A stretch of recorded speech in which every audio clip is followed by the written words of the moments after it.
The girl on the train. We meet Rachel, Emily Blunt, as she commutes on a train. She tells us her husband always said she had an overactive imagination. Rachel explains that she has been on this train for years and always sits in the same seat, 3 cars down, so she has the perfect view of a neighborhood. She says she is a new person now and thinks people can see that in her, as a man in a suit makes judgmental eye contact from a nearby seat. Rachel tells us she likes to imagine about the lives of all the people she passes. She wonders if people who live by the train even notice it when it goes by. We see her on various trips watching a blonde woman in her home with her husband. Some days, they kiss, other days, they have sex. She says they have the perfect marriage, and she says that's the marriage she could have had. Rachel tells us that she herself was previously married and lived 3 doors down before her husband left her for another woman. Rachel wonders what the blonde woman's name is and, while Rachel sketches in a pad, imagines the woman to be some sort of artist. It's now a year earlier, and we meet Megan, Haley Bennett, the woman Rachel has been fascinated with from the train, as she tells someone that she has had many different roles in her life, including a waitress, a wife, a nanny, and a whore, but not necessarily in that order. It's revealed she's talking to a therapist, Dr. Abdic, Edgar Ramírez. She says that her husband convinced her to take a job as a nanny to help convince her to become a mother, which she has no desire to be. The therapist asks if it helped, and she says that when she gets home, she rushes to shower to get the smell of the baby off of her. We are then introduced to Anna, Rebecca Ferguson, who is washing her baby, Evie, in the bathtub while gushing about how her husband sang happy birthday to her that morning. The nanny comes in, and it's revealed to be Megan. She says that they've been getting more hang-ups on the telephone, and they speculate it's Rachel, who used to be married to Anna's husband. As Megan and Anna are folding a top sheet together, Megan says the gallery called her back, and she's going to leave the nanny job after that day. Anna tells her that's uncool since she'll have to be alone the following day. Megan suggests she gets a job again, and that a lot of mothers work. Anna complains that she has to go grocery shopping and whatnot, and being a mother is a huge job, pointing out that Megan wouldn't know. Later, Anna has a flashback of Rachel stealing her baby from the house and wakes up, upset. Rachel checks the Facebook profile for her ex-husband, Tom, Justin Theroux, and sees a new pic of the baby he had with Anna. Moments later, Rachel is drunk and leaving voicemails at 1 a.m. She is stopped short by Kathy, Laura Prepon, a friend who has let Rachel stay with her for over a year, following her divorce. Kathy pours the rest of the alcohol down the sink and advises Rachel not to call Tom anymore. Rachel's phone reveals all of her recent calls have been outgoing messages to Tom. The next time Rachel rides the train, she sees Megan embracing another man on her balcony. She rushes further down the train to catch another glimpse, seeing them kissing. Rachel gets upset, saying it was a perfect marriage and this woman is destroying it. She gets off at Grand Central and drinks at the bar there, then fills her water bottle up with alcohol and drinks it for the rest of the day. She remembers how she used to read Tom's emails after guessing his password and saw all the emails between him and Anna, the real estate agent. She thought they were business related until she realized all the XXXXX at the bottom were kisses. She writes XXXXX on the mirror in a public bathroom and gets her friend to shout "fuck Anna Boyd" into her phone as it records video. She explains Tom posted another picture of his baby and goes into a wild monologue while intoxicated about how she is mad at the girl she saw from the train for cheating on her wonderful husband. She says if she saw her in person, she would yank her hair back and attack her.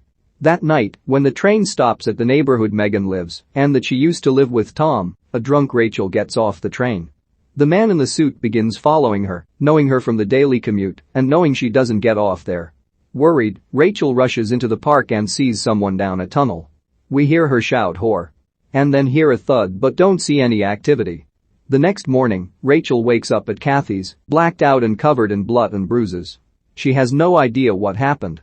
She goes into the bathroom to wash up and Kathy knocks on the door, asking what went on the night before. When Rachel tries to make up an excuse, Kathy tells her she can see the blood on the sheets and she isn't stupid. Kathy and Rachel talk and Rachel reveals that she got fired from her job a year ago. She says that she takes the train to New York City every day. Kathy chastises her for spending her alimony on train tickets to nowhere. The next time she rides the train, Rachel sees someone reading the news on his tablet, and the lead story is about a missing woman named Megan Hipwell, the woman Rachel watches from the train whom she exited the train to yell at about cheating on her husband. In a flashback, we see Megan with her therapist again, talking about the aggressive relationship her husband, Scott, Luke Evans, and her have. Her therapist suggests it's a form of emotional abuse, but Megan says she likes it. Rachel goes to an Alcohol Anonymous meeting and admits it's day one of sobriety.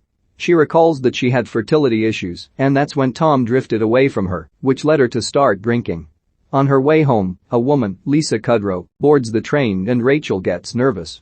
She quickly exits before the woman can see her. When Rachel returns home, she is greeted by Kathy, who cushions her from speaking. Moments later, it is revealed that 2 police officers are in the living room waiting for her. Officer Riley, Allison Janney, does all the talking, asking where Rachel was the night before. Rachel admits to leaving the train at 6 p.m. in her old neighborhood to see Tom, but that she changed her mind. Officer Riley points out she didn't get home until 11 p.m., and that's a huge chunk of time she was unaccounted for. She tells Rachel that Tom's new wife, Anna, had seen Rachel in the area and wonders if Rachel asks if she killed Megan Hipwell. Obviously Rachel denies this, but she isn't sure if she did or not. Rachel visits with the police and tells Officer Riley the truth, that she noticed Megan from the train and there was another man with her that morning. Officer Riley says that Rachel said she has been stalking Tom and her with phone calls and points out that Rachel once kidnapped Anna's baby. Rachel explains she went to visit once, drunk. The door was open and she went inside and saw the baby crying while Anna slept. Rachel picked up the baby and walked her outside after having some compulsion to do so, but had no intention of kidnapping her. Anna woke up and became hysterical after seeing Rachel outside with her baby. Rachel is insistent they find the man on the balcony with Megan, but they tell her to leave the people involved alone. Rachel goes to meet Scott, the husband of Megan. She claims that she knows Megan from the gallery. Rachel found out she used to work at one. She tells him that she saw Megan outside with another man and they were kissing. Scott wonders if it's her therapist, Kamal Abdick, and brings up pictures of him on Google Images.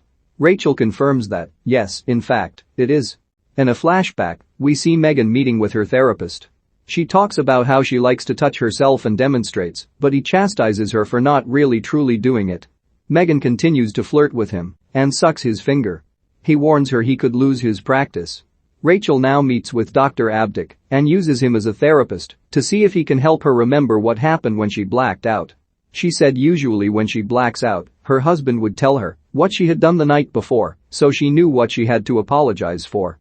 But they had been divorced, and it was all her fault for drinking. She says this started after their attempts at in vitro fertilization failed, and she felt guilty for not providing Tom with a child he wanted. We learn that the woman Rachel saw on the train was Martha, Lisa Kudrow, the wife of Tom's boss when they were married. Rachel flashes back to attending a party at Martha's house, then getting upset when enough people weren't eating her deviled eggs and throwing the platter against the wall.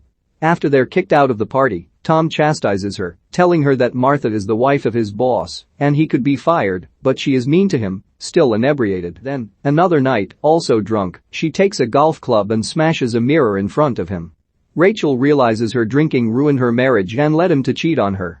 It is announced that Megan's body was found and her husband was brought in for questioning, but was released due to lack of evidence. Security cameras caught him in a sports bar during that time. Rachel rushes to his house as he is released from jail. After reporters swarm Scott, Rachel walks away, spotting Anna pushing her baby in a stroller. Now confident, Rachel pushes past Anna. That night, Tom tries to have sex with Anna, but she brushes him off, worried about why Rachel was in their neighborhood. He tells her Rachel didn't kill anyone, she is harmless. The next day, she tries to sign into Tom's computer using various passwords, first Anna, then Evie, then she tries Rachel. But none work. Anna goes to Officer Riley and is adamant that Rachel is the killer, pointing out that she's been spotted visiting Scott and citing phone records that show all of the calls Rachel has been making to the house. Officer Riley points that these calls are listed as unknown caller and don't prove anything. Rachel goes back to where she is staying, having moved out of Kathy's place, and finds Scott waiting for her. He says the police now suspect him and that, after talking to her therapist, he told them everything Megan told him about Scott being emotionally abusive. Scott admits that Megan and him got in a fight right before she disappeared. Then he asks Rachel why she has an appointment reminder card for Dr. Abdick on her refrigerator. He accuses Rachel of being in cahoots with Dr. Abdick and attacks a new piece of information is revealed. Megan was pregnant during her murder, but it wasn't the therapist or Scott's baby. Because Rachel claimed to be her friend, Scott demands to know whose baby it could be, but she admits she didn't really know Megan. We learn Megan had had a baby at 17 years old where she lived in a shack with the father, who happened to have been the best friend of her brother before he died. On a cold night, she got in the warm tub with her baby in her arms and fell asleep, waking up to find her baby drowned. Rachel goes to the police station to report Scott's attack and is interrupted by Officer Riley, who is dismissive of Rachel. On her way home, Rachel goes into a bar and sees the man in the suit from the train. She asks why he is following her. He says he can ask the same thing. She asks if he remembers anything about the night of Megan's murder. He says he saw that she'd fallen and cut herself near the tunnel and tried to help her up. She told him to fuck off, so he fucked off. Rachel leaves, walking by the tunnel. She now remembers seeing Anna and calling her a whore before getting knocked out somehow. She remembers seeing Tom there, in a car with Anna, and the man in the suit asking if she was okay and her drunkenly telling him to fuck off. Anna continues trying to hack into Tom's computer but is unsuccessful. She finds an uncharged phone in his drawer and plugs it into a wall to charge. She reviews it and sees tons of texts from Tom telling the user how much he misses her, similar to when he cheated on Rachel with Anna. Tom comes home and she is able to hide the fact that she is snooping, pretending to just be checking on their baby. Rachel sees Martha on the train again and now approaches her, apologizing for getting drunk and embarrassing herself at Martha's party. Martha said she had nothing to apologize for. When Rachel tells her the story of her throwing the deviled eggs, Martha reassures her Rachel simply got dizzy and went to sleep in their guest room until the party was over.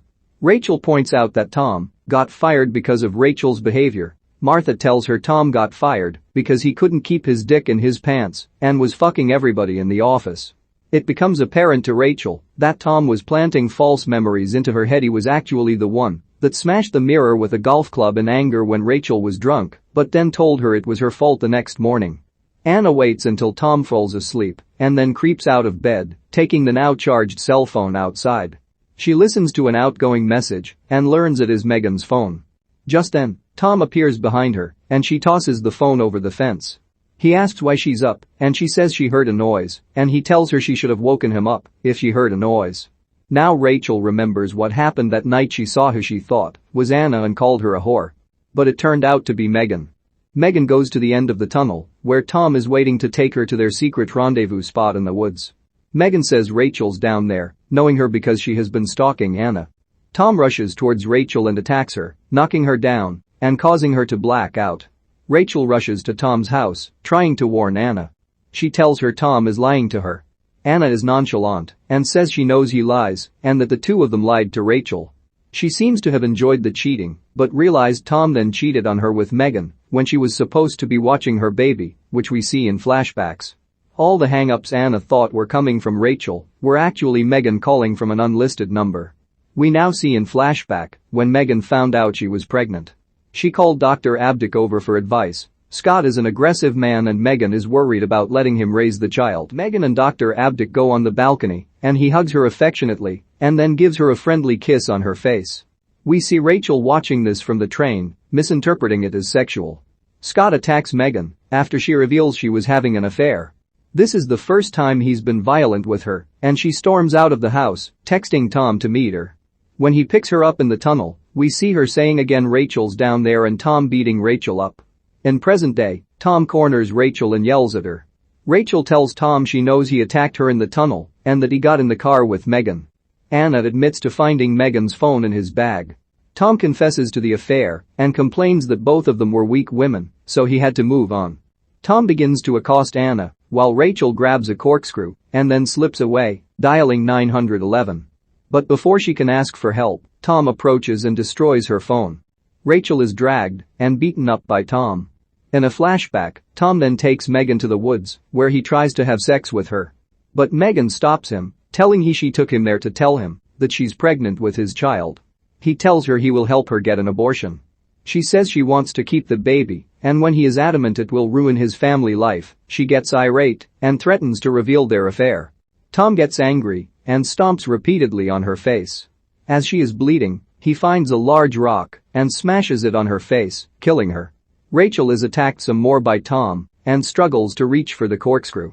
She can't find it with her hands, but smashes a pot over his head, giving her just enough time to run outside. Tom follows and he begins strangling her to death, killing her. Anna watches from the house, not intervening. And then Rachel reaches up and stabs Tom in the jugular vein with the corkscrew she had reclaimed at some point in the earlier scuffle. She stands up, and it's revealed a train has passed by during the attack. Tom is now bleeding to death. Anna marches out to the lawn, but instead of attacking Rachel, she twists the corkscrew into Tom's neck even deeper. Rachel is brought in by the police for questioning, and she claims it was self-defense. Separately, Anna corroborates the story. Time has passed. Rachel now takes the train again, but sits in a different seat, on the opposite side overlooking the Hudson instead of the neighborhood that she used to live with Tom and that Megan used to live with Scott. Rachel now seems healthy and sober,